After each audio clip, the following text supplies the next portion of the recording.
किसान भाइयों नमस्कार। मैं डॉक्टर एस.के. तोमर, वरिष्ठ वैज्ञानिक एवं अध्यक्ष कृषि विज्ञान केंद्र बेलूपार गोरखपुर। आज मेरे साथ है डॉक्टर चंद्रशेखर सिंह, जो राष्ट्रीय जैविक केंद्र जो गाजियाबाद में है, राष्ट्रीय जैविक एवं प्राकृतिक खेती का सेंटर गाजियाबाद में है, वहाँ से आप मेरे साथ आए हैं। तो मैं आज किसान भाइयों को जानकारी देना चाहूँगा कि जैविक खेती और या प्राकृतिक खेती किसान भाई करते हैं बहुत से, लेकिन उनके पास कोई प्रमाण पत्र नहीं होता है। तो वो प्रमाण पत्र हमारे किसान भाई जो है कैसे हासिल कर सकते हैं, जिससे कि वो जैविक में उनका प्रोडक्ट या प्राकृतिक में उनका प्रोडक्ट कर सकें। सभी को सादर प्रणाम, सबको सादर प्रणाम। और कृषि विज्ञान केंद्र बेलीपार से जुड़े हुए सभी समस्त किसान भाइयों को का मैं स्वागत करता हूँ सर के चैनल पर।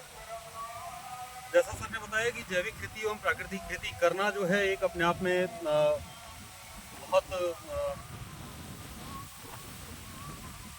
एक मेहनत वाला काम है, लेकिन उसके बाद भी जो है एक जो सबसे बड़ी कमी उसके साथ रह जाती है कि जैविक खेती करने के बाद उसका उत्पाद बाजार में ले जाकर बेचते समय अपना जो उपभोक्ता होता है उस तक ये विश्वास पहुंचाना कि ये जैविक तरीके से उगाया हुआ है, ये प्राकृतिक तरीके से उगाया हुआ है, तो उसके लिए हमें प्रमाणन की आवश्यकता पड़ती है। जैविक प्रमाणन की भारत में 2 पद्धतियां प्रचलित हैं। पहली तो है तृतीय पक्ष प्रमाणन पद्धति, जिसमें थर्ड पार्टी सर्टिफिकेशन सिस्टम जिसको कहा जाता है आसान भाषा में। थर्ड पार्टी सर्टिफिकेशन सिस्टम में भारत सरकार द्वारा जो है, भारत सरकार का एक कार्यालय है एपीडा करके, उसके द्वारा लगभग 30 ऐसी संस्थाएं हैं जो कि किसानों के बीच में जाकर के उनका जैविक प्रमाणन करती हैं।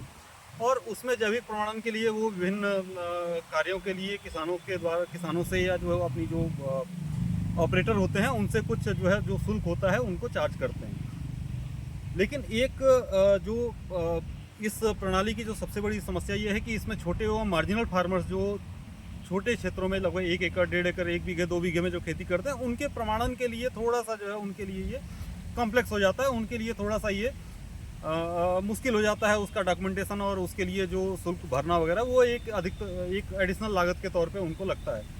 तो इस समस्या को देखते हुए भारत सरकार ने 2015 में जो है participatory PGS India certification system का जो एक लॉन्च किया था, जिसके अंतर्गत किसान जो है खुद अपना सर्टिफिकेशन करने के लिए ऐसी प्रणाली बनाएगी कि जिसमें किसान अपने उत्पाद का खुद सर्टिफिकेशन कर सके।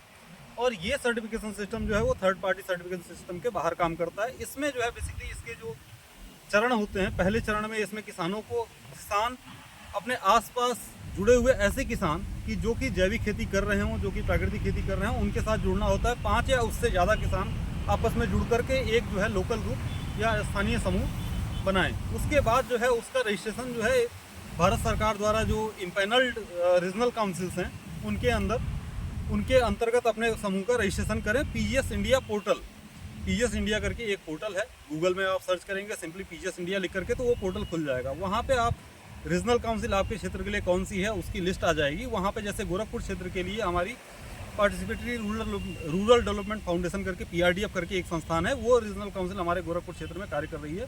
तो गोरखपुर क्षेत्र के जो किसान भाई बहन हैं हमारे किसी भी ब्लॉक के या किसी भी विकास खंड के, वो वहाँ पीआरडीएफ में अपना रजिस्ट्रेशन कर सकते हैं समूह बना करके। समूह बनाने के बाद जो है समूह का रीजनल काउंसिल से अप्रूवल लेने के बाद किसानों को अपने खेत में वैज्ञानिकों के मार्गदर्शन में जैविक खेती करनी होती है। उसके उत्पादन के समय और जो भी प्रक्रिया वो अपनाते हैं उनका जो है उनको लेखा जोखा रखना होता है कि किस समय पर उन्होंने जैविक खादें डाली, किस समय पर उन्होंने बायो फर्टिलाइजर डाला, किस समय पर उन्होंने सिंचाई की, पूरा लेखा जोखा। और समय समय पर जो विशेषज्ञों द्वारा जो प्रशिक्षण कराए जाते हैं, जो उनमें जो मीटिंग होती हैं, चाहे वो सरकार द्वारा आयोजित हों चाहे वो हों, उनमें प्रतिभाग करते हुए उसका भी जो है पूरा लेखा जोखा उन्हें रखना होता है। वो लेखा जोखा रखने के बाद जब आपकी फसल का उत्पादन जो है जब फसल आपकी हार्वेस्टिंग पे होने आती है, तो आप सारी डिटेल जो है उस पोर्टल पे, पीजीएस इंडिया पोर्टल पे अपने समूह की तरफ से डाल देते हो कि हमारे यहाँ पे इस समूह में 5 किसान हैं, 5 किसानों ने ये फसल उगा रखी है, ये पद्धतियाँ अपनाई हैं।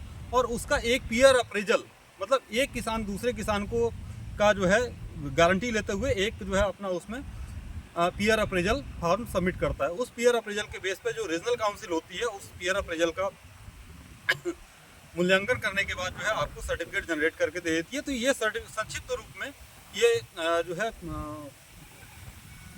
जैविक खेती प्रमाणन के बारे में थोड़ी सी जानकारी थी। इसके बारे में अगर आपको विस्तृत जानकारी चाहिए तो आप जो है pgsindia.ncf.gov.in पर लॉगिन कर सकते हैं। वहाँ पे इसके बारे में पूरी जानकारी दी हुई है, विस्तृत रूप से जानकारी दी हुई है।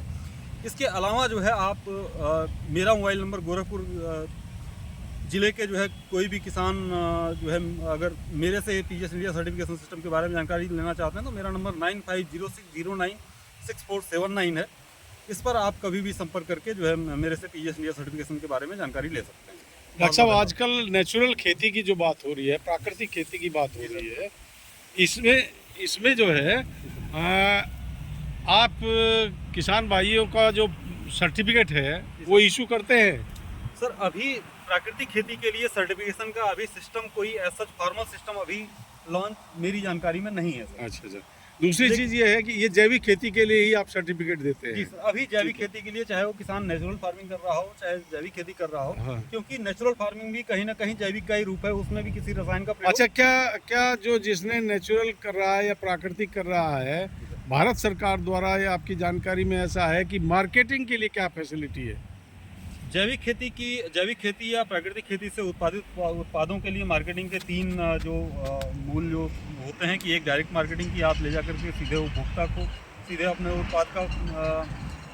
उत्पाद को बेचें। दूसरा होता है मंडी के थ्रू या आड़तिये के थ्रू बेचने वाला, जो रिटेलर के थ्रू या जो एजेंट होते हैं, ट्रेडिंग एजेंट होते हैं, उनके थ्रू।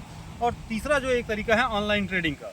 ऑनलाइन ट्रेडिंग में बहुत सारे जो हमारे पब्लिक डोमेन में अवेलेबल जो हमारे ई कॉमर्स वेबसाइट्स हैं लाइक अमेजॉन, फ्लिपकार्ट, वहाँ पर एक हमारी अपॉर्चुनिटी है। इसके अलावा भारत सरकार का एक पोर्टल है जैविक खेती पोर्टल, जैविकखेती.in करके जो है उसका डोमेन नेम है।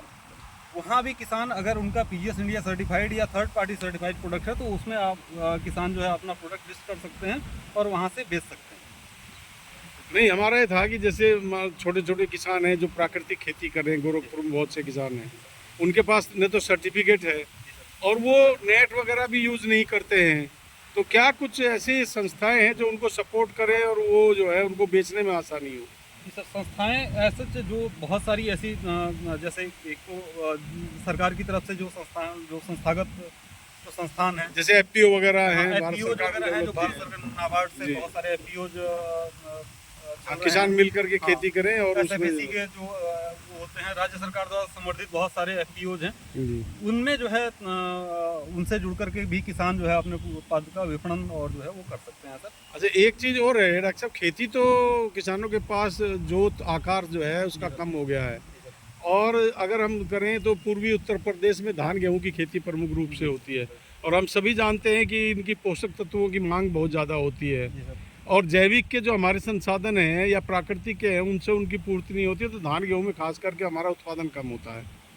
तो क्या कोई और आपकी समझ से कुछ ऐसा पैकेज है जिसको उपरा करके अच्छी उपज पाए? सर, जैविक खेती के बारे में पिछला जो मेरा मतलब एक पश्चिम हरियाणा, पंजाब, नॉर्थ ईस्ट बहुत सारी जगह पे मेरी पोस्टिंग रही। एक अनुभव मेरा ये रहा कि सर एक बहुत बड़ा मिथ ये होता है कि जैविक खेती या प्राकृतिक खेती में पौधों का पोषण पूरा नहीं हो पाता है।